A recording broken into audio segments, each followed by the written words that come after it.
मुंबई में छात्र आंदोलन को लेकर मनसे नेता अमित ठाकरे ने बड़ा बयान दिया है। उन्होंने कहा कि 24 और 26 जुलाई का आंदोलन छात्रों के लिए है। साथ ही सोनम वांगचुक को मांगे मानने के फैसले का स्वागत किया और चेतावनी दी कि यदि छात्र संतुष्ट नहीं हो तो मनसे सड़क पर उतरेगी और शिक्षा मंत्री को इस्तीफा देना ही चाहिए। साथ ही चंद्रकांत पाटिल ने बयान की आलोचना करते हुए कहा कि छात्रों की मांगे पूरी होने तक आंदोलन जारी रहेगा। नाही म्हणजे 24 आणि 26 बद्दल होतं की आमचं एक आंदोलन होतं जे राजसाहेब आणि उद्धव साहेबांनी पुकारलं ते विद्यार्थ्यांसाठी होते आणि विद्यार्थी ह्या आंदोलनाचा फेस असणार आहे। त्याच्यामुळे त्यांना फक्त एक डिरेक्शन देण्यासाठी आपली लोक कुठे त्यांची मदत करू शकतात की विद्यार्थ्यांवर काही अडथळा नाही आला पाहिजे पोलिसांकडून आणि जे कोण पाठवलं जाईल हे आंदोलनात अडथळे आणायला त्यांच्याकडून काही प्रॉब्लेम्स नाही क्रिएट झाले पाहिजे त्याच्यासाठी एक आमची बैठक होती।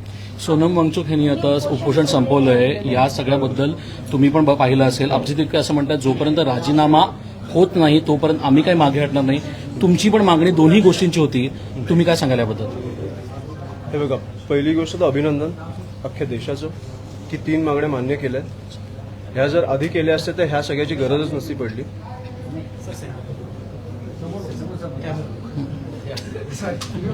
तुम्ही इकडे बेसिकली ह्या गोष्टी आधी मान्य झाल्या असत्या तर ह्या सगळ्या गोष्टींची गरज नसती पडली। आज मुलींचे कपडे फाडले गेलेत, दिल्लीमध्ये मुलांमध्ये खिळे ठोकून लाठ्यांमध्ये मारलं गेलंय, त्याची जबाबदारी कोण घेणार आहे? आणि आमचं सिंपल आहे, शिवतीर्थाखाली दररोज लोक मोठ्या प्रमाणात जमत आहेत। जर विद्यार्थी समाधानी नसतील तर आम्ही उतरणार, त्यांच्यावर हात उचलून देणार नाही, त्यांच्यावर केसेस होऊन देणार नाही, कारण ही त्यांच्या हक्काची लढाई आहे। त्याच्यामुळे आम्ही त्यांच्या पाठीशी आहोत। त्यांना जेव्हा समाधान वाटेल तेव्हा ही संपेल। म्हणजे इन शॉर्ट तुम्ही असं म्हणताय अमितजी की कुठे ना कुठे राजीनामा शब्द अजूनपर्यंत केंद्र सरकारने वापरला नाही, तर जोपर्यंत तो होत नाही आणि विद्यार्थ्यांचं समर्थन होत नाही तोपर्यंत माझं म्हणणं नाहीच आहे।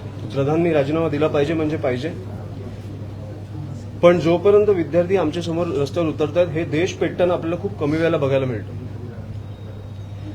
हे कुठच्याही पक्षाचं आंदोलन नाही आणि पक्षाचं आंदोलन एवढ्या मोठ्या लेवलवर गेलंच नसतं कुठच्याही, कारण सरकारचे पण काही आरोप असतात, मग आपलं प्रत्युत्तर असतं वगैरे।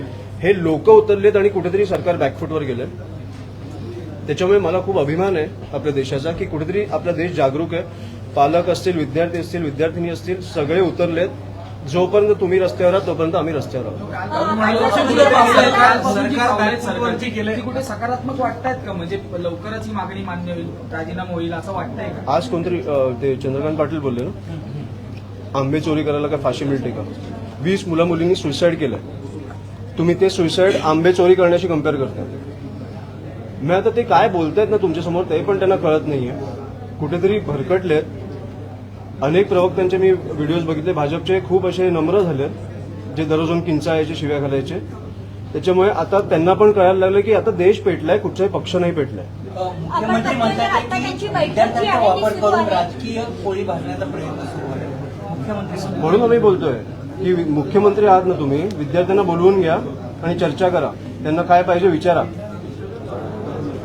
मला वाटतं नागपूरमध्ये, नाशिकमध्ये अनेकांचा मृत्यू झालाय नीटमुळे, त्यांच्या घरी जा पहिलं आणि मग आम्हाला प्रश्न विचारा।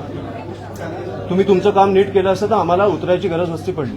सर, आता देखील बैठक जी आहे ती सुरू आहे आणि जे.पी. नड्डा असतील, त्याचबरोबर सीजेपीचे 3 सदस्य आहेत ते गेलेले आहेत। सकारात्मक ही बैठक होईल असं वाटतंय? राजीनामा मी आता जर मध्ये मी काय बोलू ते झाल्यावर मग आपण परत चर्चा करू, पण मला वाटतं जोपर्यंत विद्यार्थी ग्राउंडवर आहेत तोपर्यंत ठाकरे त्यांच्या पाठीशी। पंतप्रधानांकडून व्हिडिओ ट्विट करण्यात आला, त्यानंतर विधेयक आणण्यासाठी आज हालचाली केल्या जातात। सरकार 2 पावलं मागे गेलं असं वाटतं? तुम्ही वेळ काढा किंवा नका काढू, आंदोलन दररोज होणार जोपर्यंत मागण्या नाही पूर्ण होईल। पण कुठेतरी पंतप्रधान बोलतात म्हणजे कुठेतरी एक भीती आहे की देश पेटून उठलाय। मी परत बोलतोय, खूप कमी बघायला मिळतं आपल्याला, त्याच्यामुळे आता एक कुठेतरी भीती त्यांच्यापर्यंत पण पोहोचली आहे की याच्यावर आपण ऍक्शन घेतली पाहिजे। आज मला वाटतं एक मागणी अशी पण आहे, नीट एक्झॅक्टली ह्याच्यावर संसदेत आपण चर्चा करणार, हाऊसमध्ये चर्चा करणार, तिथं झालीच पाहिजे। पण मला वाटतं जे मुलं मुली ज्यांनी आत्महत्या केली आहे ती मागणी एक मान्य केली की त्यांच्या घरी जे कॉम्पन्सेशन जाईल, त्यांच्या घरी जी मदत जाईल ती गेली पाहिजे पहिली, आणि जे रस्त्यावर उतरलेत त्यांच्यावर केसेस झाले नाही पाहिजे। ही काळजी आम्ही पण घेतोय, पण ही काळजी सरकारने पण घेतली पाहिजे. मुंबईमध्ये 1500हून अधिक विद्यार्थ्यांवर गुन्हे दाखल केले. आम्ही सगळे गुन्हे काढून घेणार आहोत, तुम्ही काळजी नका करू. आमची लिगल टीम संपूर्णपणे काम करते, दिवस रात्र काम करते. मी तुम्हाला पाहिजे अपडेट करत जाईन कुठे कुठे कुठचे गुन्हे होते आणि काढले गेले. थँक्यू.